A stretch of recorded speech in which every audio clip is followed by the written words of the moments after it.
What you doing in there? No, come in. I'm not coming in there, dude.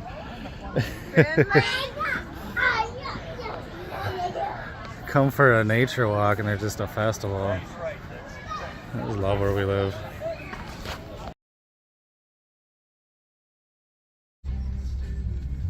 Oh, it just turned on. Good morning, everybody. It's a good weekend. It's another beautiful day out today. Yeah, I got a story about family DWI. I know, more recovery stuff. Well, kind of affects every household.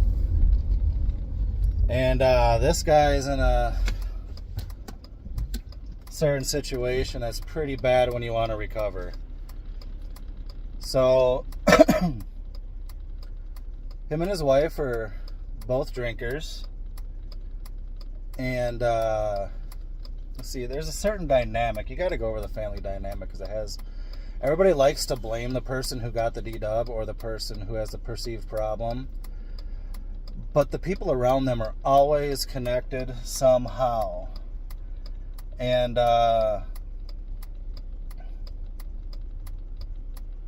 so him and the family, they all like to party. Oh geez, the cars are spaced out just perfectly. They all like to party. His wife likes to get lit too. And this is the Ugandan side, so you have to remember there's a certain dynamic when they come to America that seems to be a trend. Is the wife or the woman generally gets the degree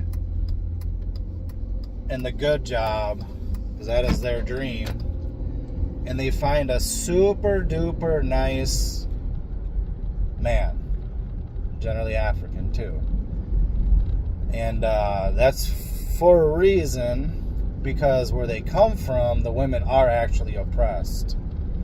Traditionally, they are groomed and made to just be gentle and quiet and very obedient on the far side of the spectrum. Now, I'm all for, the biblical hierarchy because it has its biological and psychological and spiritual reasons. It just functions a little bit better, and everybody has their duties and there's certain amounts of responsibilities.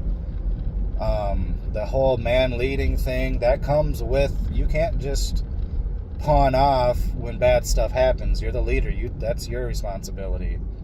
So you can't blame anybody else. There's no victimhood when you're the head of the household. You know what I'm saying?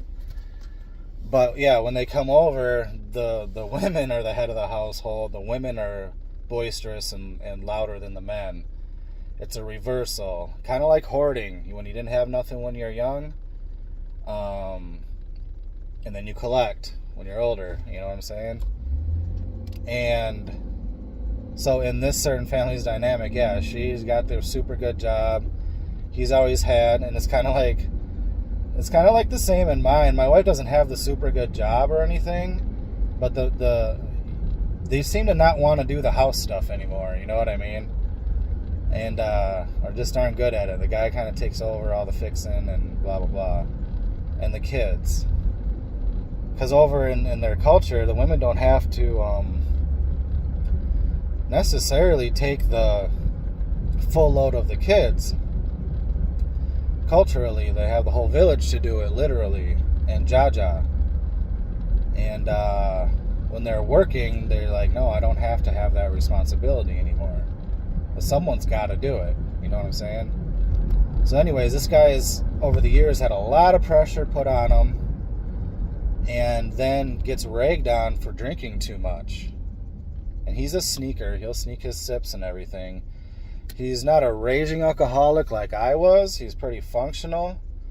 But it's been years of him on the pre-contemplative stage of change, which that's difficult to do, though, when your expectations are too high and you're surrounded by a family of people who like to get lit. When you're surrounded by normies, it's not that bad because they have one or two and they're good.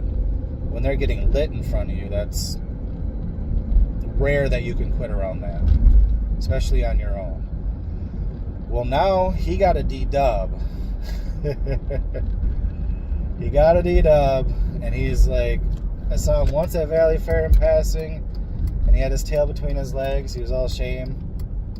And then we just went to his kid's birthday party over the weekend, and he was still in the same mode.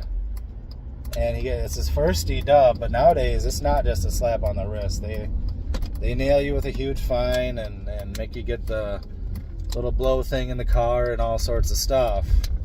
And what I kind of observed, now I don't know if this is for sure or not, is that the wife and everything's pointing the finger at him. And so now we're at this birthday party. He's got to stay sober, but his wife and their cousins are getting, during the day, more lit than usual. Hold on, I gotta order food. Alright, where was I? So this is like 3 o'clock in the afternoon, and they're already lit. And like his wife, who's generally all done up, is in a raggedy sundress, as if somebody was partying the night before too. And getting a little bossy and all this other stuff. Even my wife noticed it. And this isn't any knock on her. This is what happens when someone gets a D-dub and needs to sober up. The drinkers around them will shove it in their face even more. It happened to me by everybody around me that drank. Oh, you're the one with the problem. Whoop. And now it's on paper. The government says you got a problem too. And then if you can't stop while I'm doing it around you, you're weak or some shit. It's brutal. I wish him all the love and everything else. He knows me. If he needs help, he can give me a call. I already kind of have a hunch he's going to be sneaking some stuff if he hasn't already, though. Because it's his first. He's not on an anklet or anything. He might have to go see a PO for a couple months and take a breathalyzer when he goes there. But that's about it. And he might be able to handle that. But yeah, that's a brutal situation. And that is what happens. You don't have the support you think you're going to have by your family and stuff when you quit if they're drinkers. They won't even slow down. And like in this case, they often turn it up a little bit. Like I said, brutal. What are you gonna do? And it does, I don't even know how to say it. It's almost being like a true follower. How far are you willing to go for it? Like, and this applies to all alcoholics, but especially for the ones who get super sick like I did. How far are you going to go for your health and your life? Because he's got like 4 kids, and he loves his wife. But in the end, it's just going to get worse and worse. You just wait till it gets that bad. I'm not saying go leave your wife right now, but I mean, in the situation, that's why I gave you the prelude. He will not be able to say, hey, you cut it out too. I need this or whatever.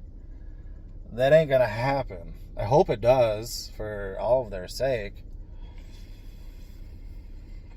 But that's exactly why I married a normie, because I don't have to worry about that ever. And even when it came to us maturing and growing our family and adulting, I don't need to worry about her going out all the time to blow off steam. Because she's not dependent on that. You know what I mean? My wife's dependent on Jesus and me. Maybe chocolate. That's better than being dependent on the distractions and the potions. You know what I mean? So, anyways, we're back at this job. I gotta rev it up here. I might do a little footage of what I'm doing. It's more wall patches, more of that floor stuff. It's vinyl plank flooring, so I might do a little bit on that. So let's get into it. Oh yeah, happy Monday. Day's barely got started. Got the wrong thickness drywall, not the right thickness drywall yet. Got the wrong sandpaper. It's for a triangle oscillating sander or whatever you call it. Just buzzes. And teacher's already calling on Isaiah because he's got a cough. He's got an allergy cough. They generally send him home. That's 2 days off. I just have to start playing the lottery or something because I don't even know. Then I'm out of here on Thursday, Friday, Saturday. I'm going camping at the men's conference. So yeah, it should be interesting. Oh yeah, and dude that I did some work for, another contractor, just feels the need to rip me off after you got done complaining about getting ripped off by an electrician. It's like, I wonder why you're getting ripped off. That's a little thing that I have, a little belief that I have. I know everybody believes rich people rip everybody off and blah, blah, blah. But that's more voluntary. But like, when poor people are stealing and ripping people off, and then they're always like, whatever, broke, you wonder why? Like, Jesus. Yeah, seriously, to the point, if you get sent home, I don't know. This is the pattern, so I'm expecting it. And the pattern is, he gets like this. Then they start telling him, I've already explained this to you guys in another video, but I'll do it again. They'll start telling him he's sick, then he'll start feeling more sick, and then he'll start getting like super tired or whatever and acting sick, and then they send him home. And then once he gets home, he drinks a little water, and then he's hyper and fine again after I tell him he's not sick. He's stuffy. Yeah, well, I mean, there are contributing factors because he gets this all the time. For one, just general allergies. I don't know if you've noticed, but everybody's got allergies now. And it's in the air. It's not just pollen, but whatever. And it's those transmissions I've talked about too. They stagnate cell reproduction, and in your lung tissue and nasal tissue, those are the cells that regenerate the quickest. So if they're not doing their thing, you're going to get lung and nose problems. Not to mention, when they're little bitty babies and hospitals want to give them those little sticky sticks in their arms and whatnots, which I couldn't get my wife away from at the time. It has been scientifically proven over and over. One of the things with that, statistically proven, direct causation, not just, okay, we'll say, because I'm sure there's multiple studies out there, high correlation, to be whatever, medically correct or whatever, that when you give little kids these immunity things, it it messes up their lungs, let's just put it that way. They have like a 300% more chance of having lung issues if they're getting that kind of medicine early on. If you guys like that kind of stuff, at least wait till your kids are a little more robust to start pumping them full of adjuvants and stuff. Like 5 or 6.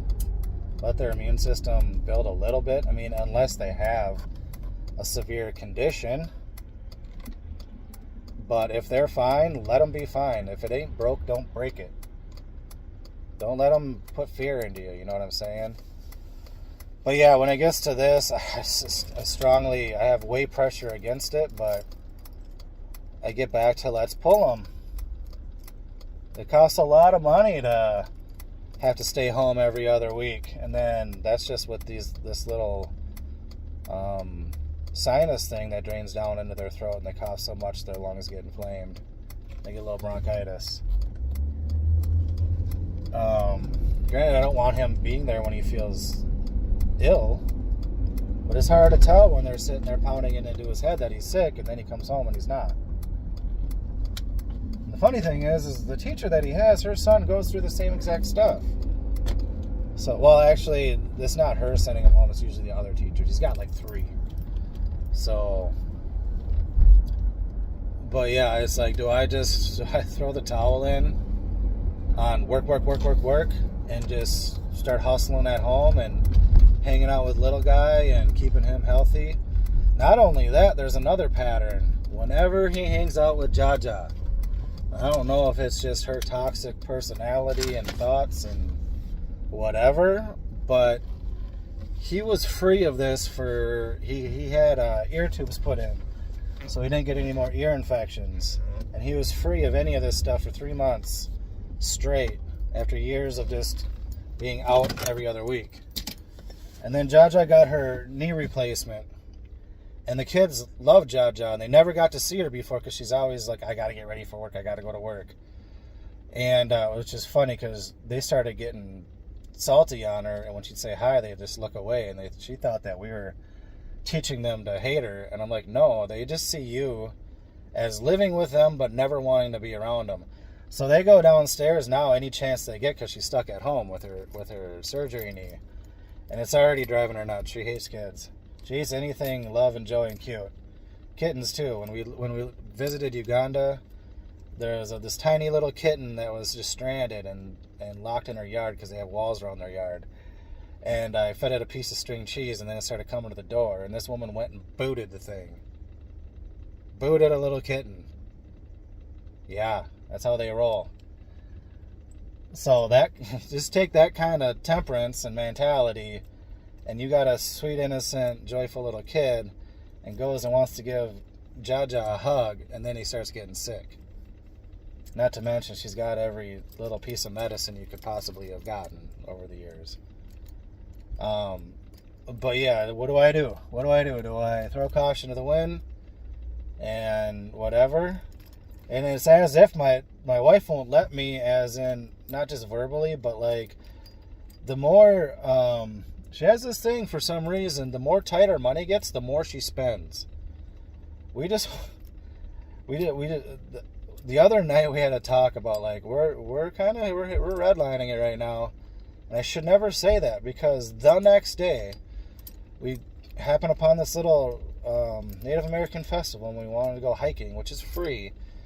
And she's like, I want to get a necklace. Or our daughter wanted to get a necklace from one of their stands. And me and the little boy are in the teepee, and it's getting to be a long time, and they're there. And then she comes home with this bag of little souvenirs. I look at the receipt, and it's $125 for a coffee mug, and you got 2 dream catchers, all these little beaded things, and I'm like, what? Why did you just do that? Like, what's going on? Like, for real? On the credit card, too. And it's like, well, okay. She's probably going to lose half of the stuff by the time she wants to put it somewhere. I don't know, man. Sorry, just venting a little bit, but it's just like, what the... Climate change.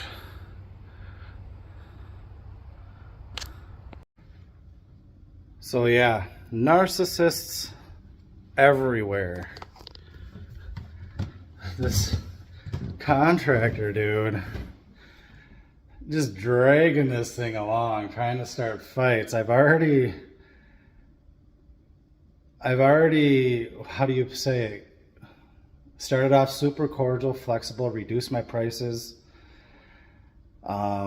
everything. And then he sends me a check for the cash price. Now this is all in email and text messaging, so I got receipts. I'm like, what's going on with this dude? Even when I was working with him, he was really kind of weird. Like, too much grass seed. And I'm like, dude, there's 0 grass here. You need a little bit of, like, just basic little stuff. Oh, I got tape for the electrical outlets. Is it electrical tape? Yeah. Like, what the? Not joking either. I'm like, if I don't, like, if I'm that sloppy, why are you even hiring me? I've worked with this guy a couple times before, and he knows his stuff, so I allow a little bit of room for cockiness, you know, no problem. But I'm like, well, this is getting a little bit weird. So he drags this bill thing out for a week, and then like last week, he's like, I explained all this to him in an email, the conversation he seems to remember so well. And then he's like, give me all your tax information and your insurance certificate. I'm like, sure, why not? I'm like, is he gonna pay me the actual amount that I asked for? And then I asked him on Monday this morning, you got my money or what? And he's like, I sent the check. I'm like, did you send it for the cash amount? Like, now I'm starting to be me. Like, did you send the check for the cash rate?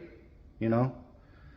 And then he goes on this whole long day, whatever's trying to pick a fight. And I'm like, I was about to explain it all to him for a third time. Like, you know what? Never mind.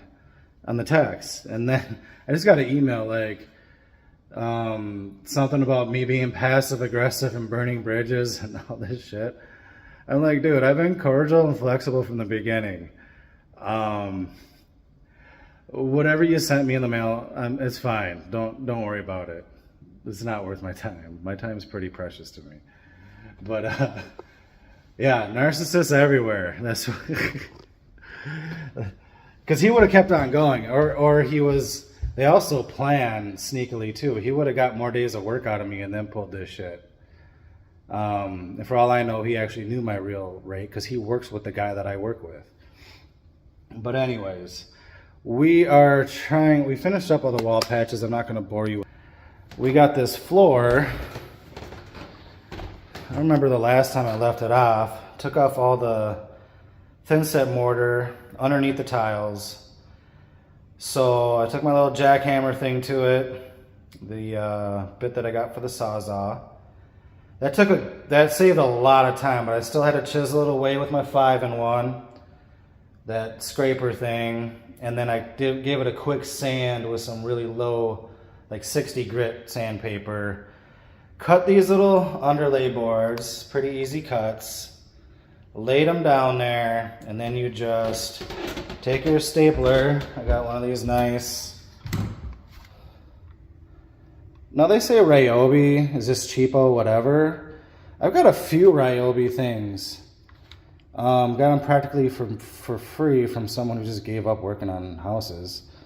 They haven't done me wrong yet. I've had them for quite a while too. I don't use them constantly though. But anyways, you staple them. On the seams, you want to staple a little more. And then you go up. You staple it a lot. I'm not using glue under there. I try not to use glue on anything anymore.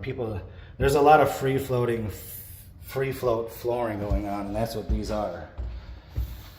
These are just free float, snap together. This is padded under here. They're pretty thick. Like vinyl, whatever they want to call it, tiles. They're not ceramic.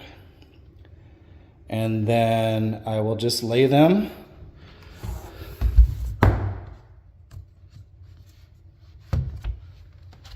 Couple in a line here.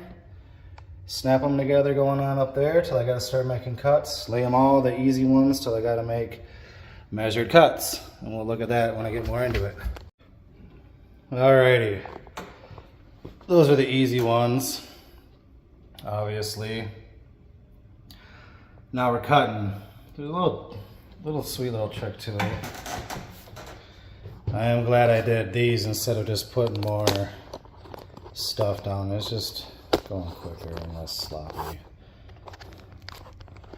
So, I'll try to show you the cutting technique.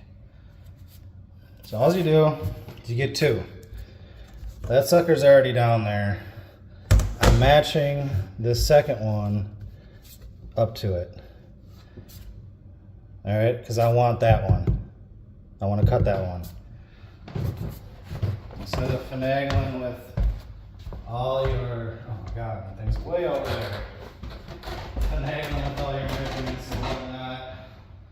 Sorry, I gotta kick this box over here. Way up in the living room. Alright. See, I probably should have did the prep work for this video so it wasn't so sloppy. Anyways. One of these bad boys out.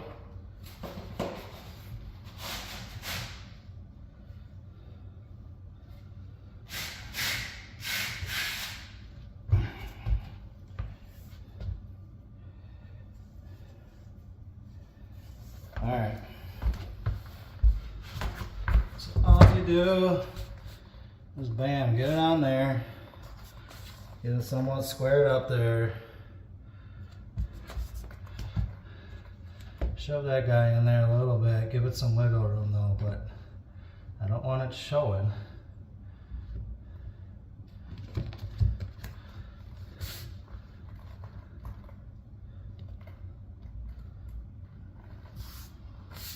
Alright, and that right there is going to be my line. Some people cut it. I can probably cut this one. I'll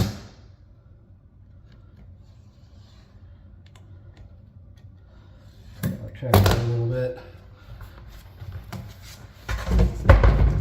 Break it. Bam. And with these guys, this end you gotta kind of finagle in there a little bit.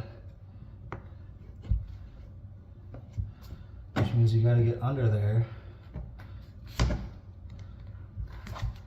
And then this side you just tap down. But I'm not gonna bore you with my finagling.